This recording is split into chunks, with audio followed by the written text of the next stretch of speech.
Right, councillors, please, thank you. Welcome everybody to today's council meeting. We have a number of changes. However, first of all, the council prayer has been held this morning in finance and performance. I have apologies from councillors Duncan and councillors Lambert. Would somebody like to so move? Thank you. Please, councillor Loudon, councillor Carter, those in favour? Right. Those against, carried. We have a first item is the public forum, and we welcome to the stage Nigel Belsham, past councillor, past deputy mayor. Welcome back to, and I think that you do know the rules. I've got a fair idea. Where would you like me? So for those online, the public forum is 10 minutes, which includes question time. Nigel, the floor is yours. So, kia ora and good evening or good afternoon, I should say, to the Mayor, Chief Executive, elected members and staff. Thanks for giving me the opportunity to come along and have a chat. I'm Nigel Belsham. I know most of the faces around here, but in case you don't know me, I'm a business owner here in Martin. I've owned the place for over 32 years, so fairly long-term resident. But today I'm speaking on behalf of Business Rangatike. So that's our organisation of business, a number of business owners from within the Rangatike district, and they've asked me to come and speak on behalf of them. And it's in regards to the item on your agenda today, the adoption of the Martin Streetscape Plan for informal consultation. Business Rangatike has been involved with this process right from the get-go. We strongly submitted in favour of it back in the long-term plan of committing some investment into improving our town centre in Martin. And we know that it's one of your strategic plans of improving our town centres throughout the district. And the feedback that's been given is the Martin town centre is extremely tired and well overdue for some updates. I think we all know that sitting around the table. As I said, Business Rangatike is strongly in favour of you continuing the process, and that's what we see on today's order paper, is that this is the next step in going out for informal consultation out to the community and carrying on the process. I know it's not committing any funding at present, but I think it's important that we continue that process, and then once the plan has been ironed out and what's actually going to be delivered in it, then obviously the funding decisions by yourselves are going to be made. I think, well, I know it's a real want of both the business community and the public. The business community, especially when they're hiring staff and those staff's partners, they come and see the business. They're quite keen to take up a role of employment here in Martin, but sometimes when they see what the town centre has to offer, that's a real off-putting sign, and that's a real challenge for business owners to attract good staff here into this district. So I think that's extremely important that we actually carry on the process of improving the look of the town centre for that reason.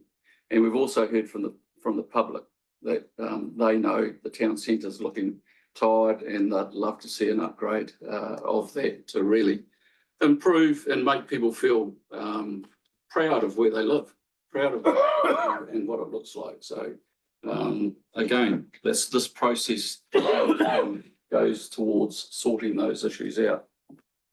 I think council owes it to the business community. They've talked about this for a long time, and I know things take a while through the local government process, but the process has started. Let's continue on that same stream and get this thing over the line.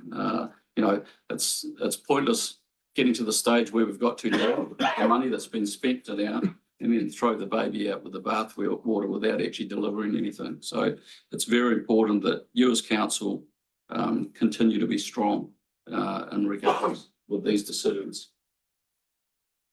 I believe it shows strong vision and commitment if you do proceed down this path to the benefits of our district and the benefits that it will give to our community. It's going to provide a healthy, vibrant space that all of the community gets to use.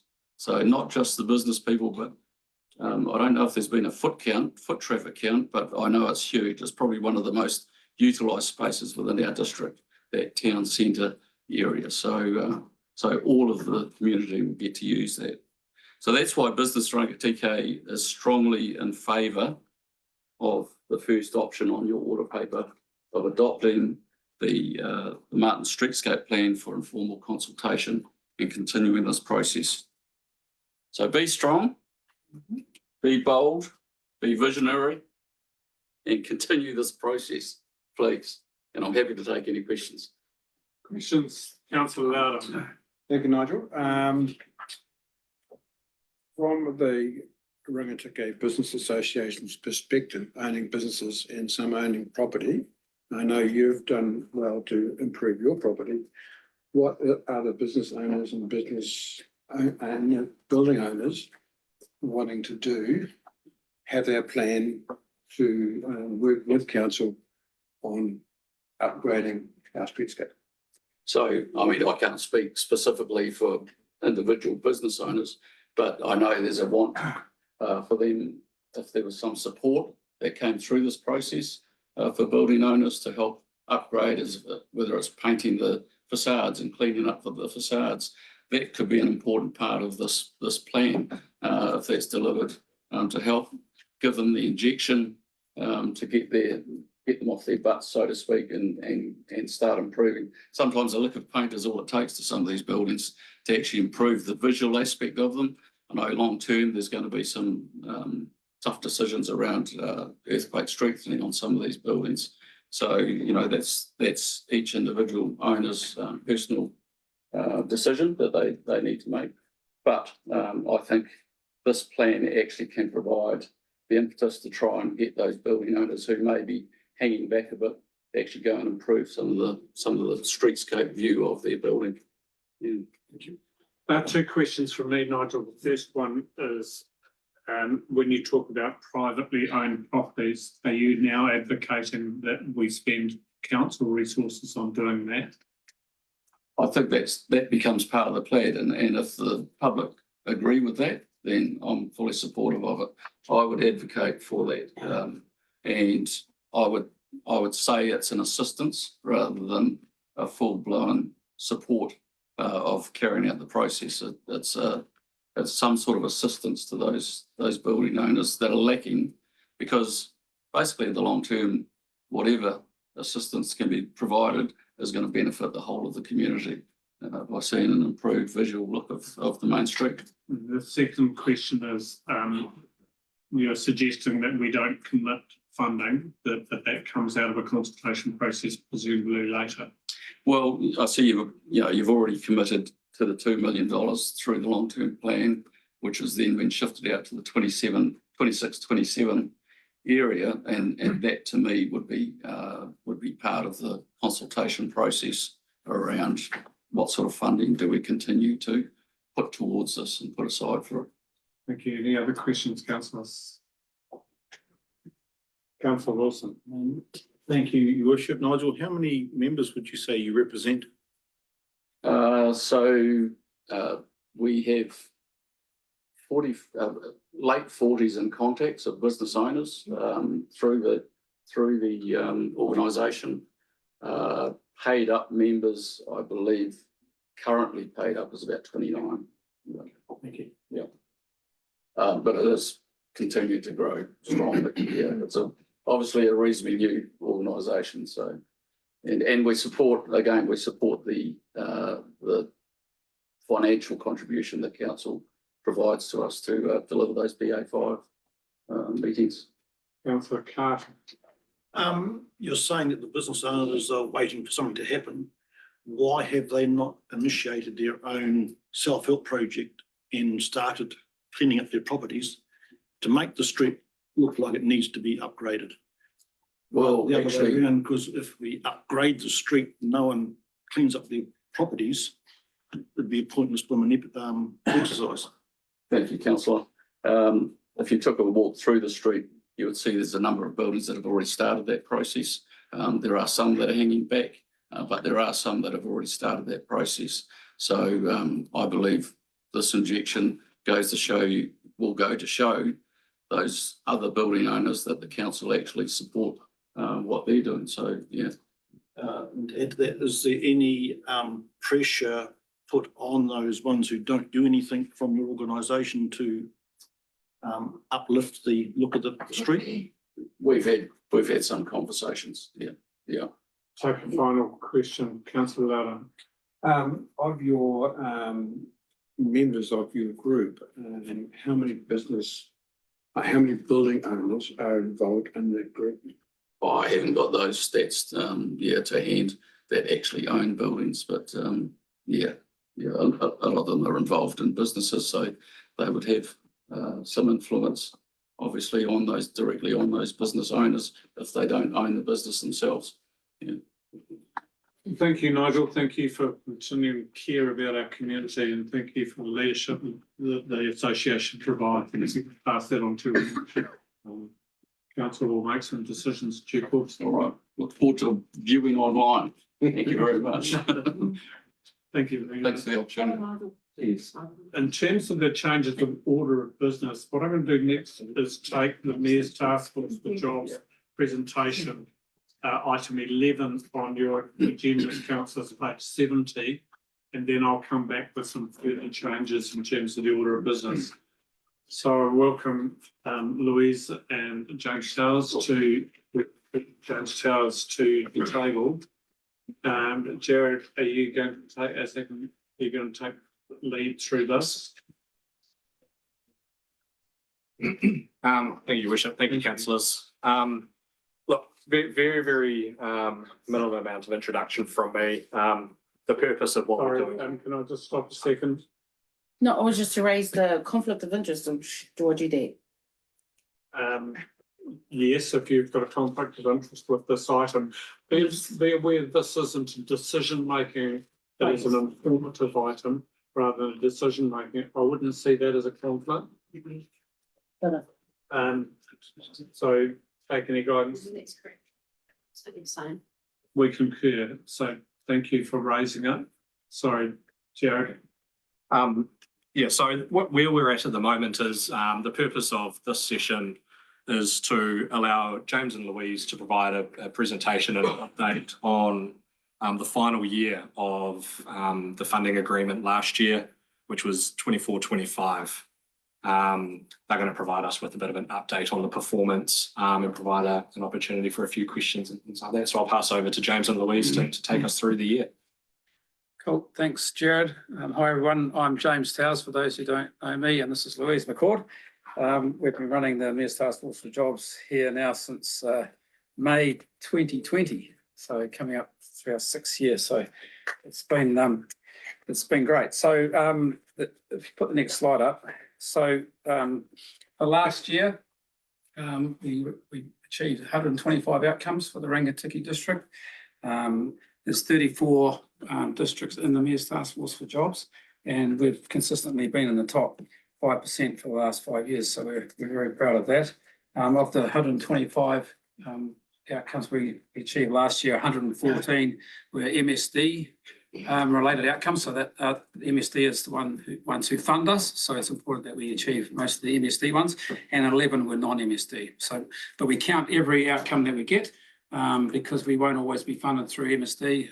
In the future, we may be funded through other entities, and we just like to show, we look after NEETs and people over 25. So our doors are always open to everybody, so we don't just target the people that we're funded for.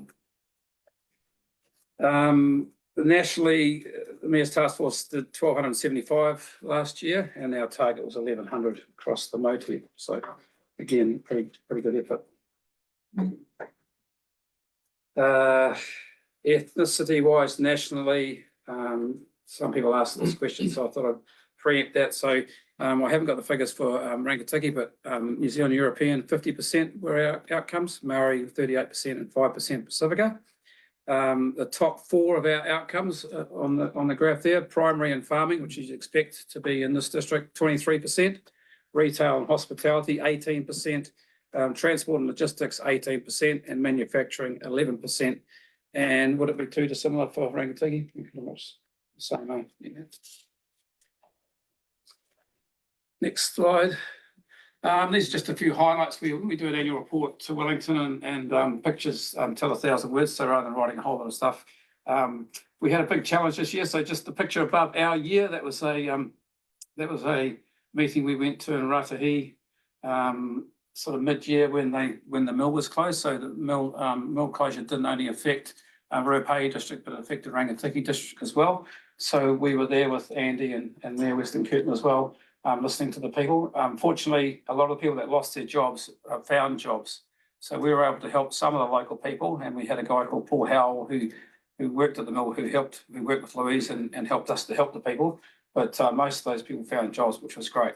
Some have gone down south and some have gone to Australia, and some are still behind. There is talk that it may be reopening in the next couple of years, but it's just talk at this stage. So there might be some opportunities there for the people again. As I travel around the country, one night I rocked into McDonald's in Bulls about 11:30, and little Brody, we placed Brody about two years ago, and he's still there at the window. So it's kind of like you kind of leave the office, but you never leave it. So, but it was pretty cool to see him serving at McDonald's there after a couple of years, and good on him because it's not for everyone. Business After 5 in Taipi, top left. So that's the new building, new commercial building up in Taipi. So we look between Louise and I, we try and get to as many of the Business After 5s. We're a member that Nigel was talking about earlier. So we try and get to as many of those as we can as well to get around our employers. And what others? Just on the licensing there. Licensing is a big part of what we offer to our people. I mean, without a license, especially living in rural areas, people find it hard to get jobs.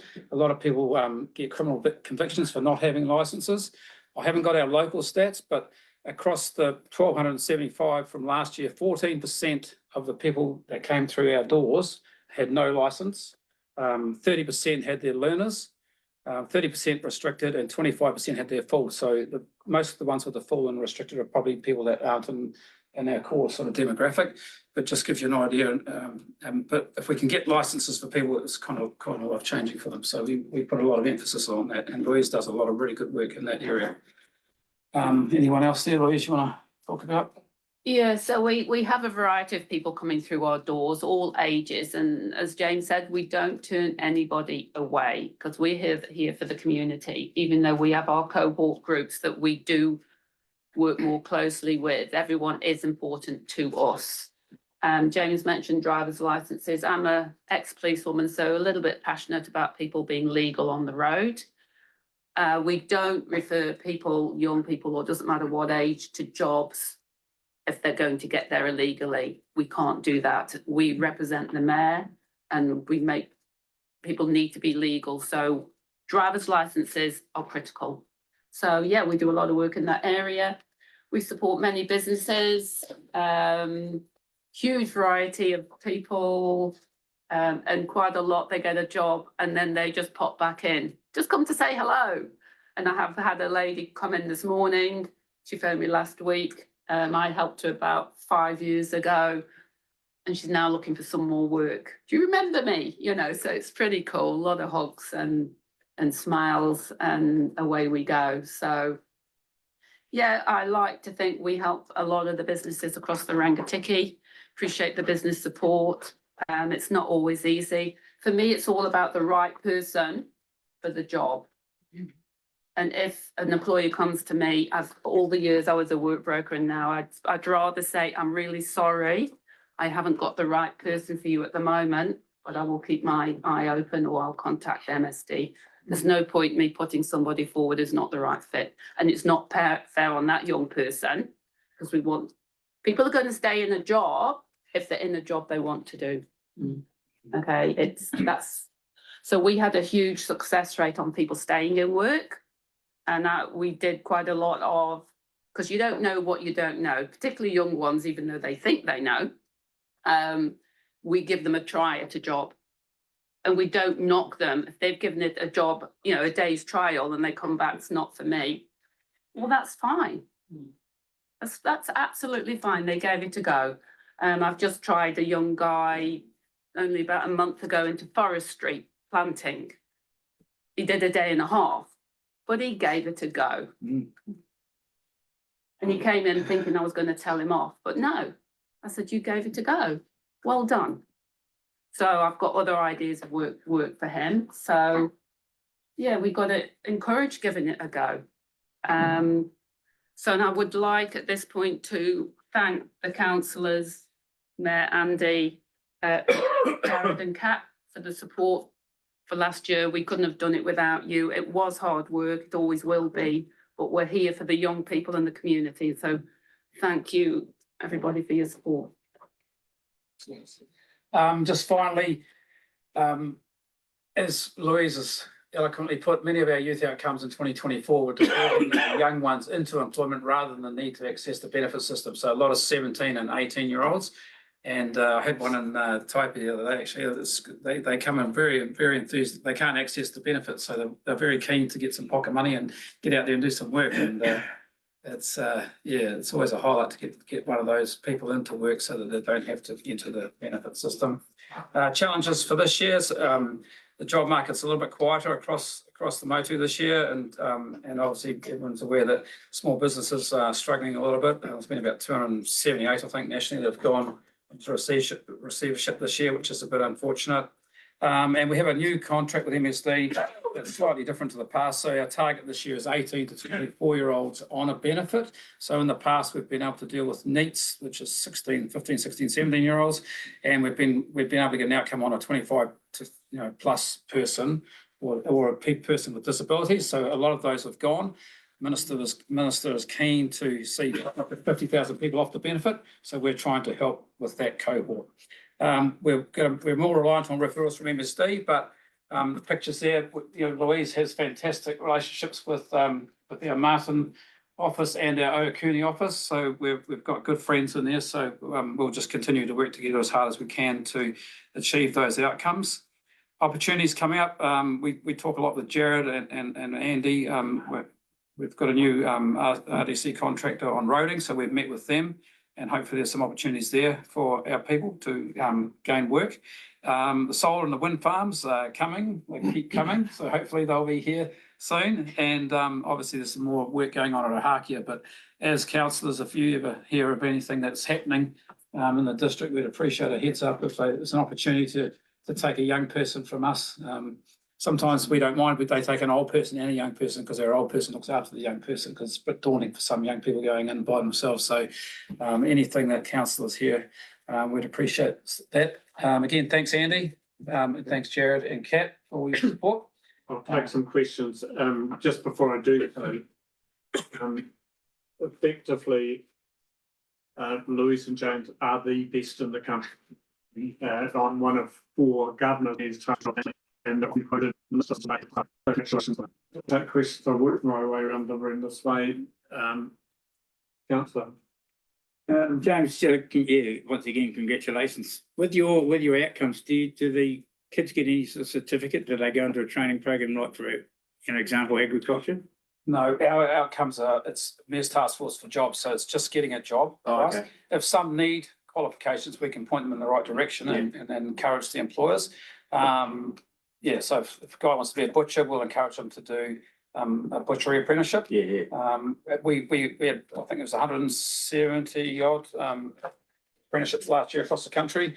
We only had 5 here, but ours is more of a manufacturing town, so less sort of careers, but we have had in the past apprenticeships in building and construction. So it's something you could add on if you can go into a certificate of something of some sort of sort. Yes. Yeah, for instance, I've just helped a youth into a job and he needed to get more hours, his LCQ, his liquor licence, so we've just paid for that. Councillor Dalgety. Congratulations, it's always a highlight to get your updates. I just interested, you've been top of this game for nearly 5 years now. What do you think the secret is of your success? Well, the minister asked me that, and I just said, this lady here, 21 years at MSD. You know, when I first took this role on, when it was a pilot for 30 people to work in 30 days, when Nadia asked if I would do it, first thing I did was jump in my car and drove to Hunterville and met with Louise, because I'd worked with Louise in the past, and said, will you help me do this, because I can't do it unless I can work with MSD. So it's people and connections, people's passion. You know, we've got some on that list. There's some other guys doing over 100 a year as well, and they're all sort of similar people to us. So we talk to those people a lot. We always do try and bring the bottom up as well, because one day we're not going to be at the top. We want the bottom ones to be doing well nationally as well. But yeah, it's just people. I feel the key fee is relationships, and in any business, and we are, well, James is a business, and I am too. It's relationship with the MSD, with councillors, with the mayor, with Jared, with Kat, and with the employers, and it's having the passion, I feel, to help these young people one-on-one. The reason I left MSD, I was one to hundreds. And I jumped ship because I could see it works when it's one-on-one passion for that young person or person, and the relationships. It's relationships, I think. And I love what I do. So Congratulations, thank you. Thank you. With you next. Thank you. Just a mahi out to both of you again, in supporting the cordial that's come from the last two councillors. I've got two questions.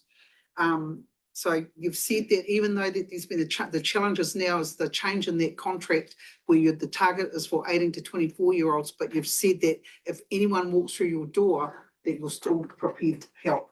Yes. The other question that I've got is, have you had, when you talked about licensing, have you had, so one side of it is having the kids or whoever comes into you that don't have licenses or need to get up, you know, maybe go from a restricted up to a full. Do you have you got employers that are prepared to help their potential, potentially those guys coming in, that not being a barrier for employees, that a person doesn't have their potentially a full license? Someone that's already employed. The employer, Yes. is there a barrier? Have you found that there's been a barrier for employers taking on people without it? Only if it's a trade, yes. If it's I refer somebody who's on the learner license to a builder, it's like, sorry, we need them to have their restricted, because we might need them to jump in a vehicle to go and pick things up. Yeah. With the trades, yes. But otherwise, so does that mean then that other employers and other businesses are a little bit more lenient and they're prepared to help? The employers don't help them with the licenses. I haven't come across that. But we do. We help in every case, but I haven't found employers help with the licenses. So any jobs I'm finding, if they haven't got a license, we can only look in Martin or in Bulls. I haven't found employers helping with licenses. We help with that. It's a huge barrier. It always has been, the license issue. And then even if they've got it, we get them to the restricted, they need a job to save the money for a car. So it's all a vicious circle. Yeah, thank you. I'm only asking that question because I know of an employer that does exactly that. It's not a barrier that a person does not have a license. They help that particular person to get a license. And I just wanted to mahi to you as well when you talked about you're finding the right person for the right job. Yeah. Yeah, kia ora. Councillor Lau. Just on the licensing thing, to me, it's one of the most important things in our real environment is having a license. There are a lot of barriers to getting a license, and roadworthy car, having access to a car, financing for petrol. How do you guys go about getting that Yeah, process so through? we've got actually quite a good system for that. So I'm pleased you've asked that question. So we use generally All Train in Palmerston for lessons. So if the person hasn't got a legal car to have a lesson in, we use their car. If they haven't got a legal car for the test, we pay for the All Trains car to be used. If they haven't got petrol to get over to Palmerston or Fielding for their lesson, obviously to get there legally, we'll give them a petrol voucher. So we find a way. Or you take the 3 over yourself. That's for the learner license. I take them over. Yes, Yeah, well done. yeah. So last question, councillor. Just to make your outcomes even better, have you formed a relationship with the relative ITOs so these kids can go on and get a qualification?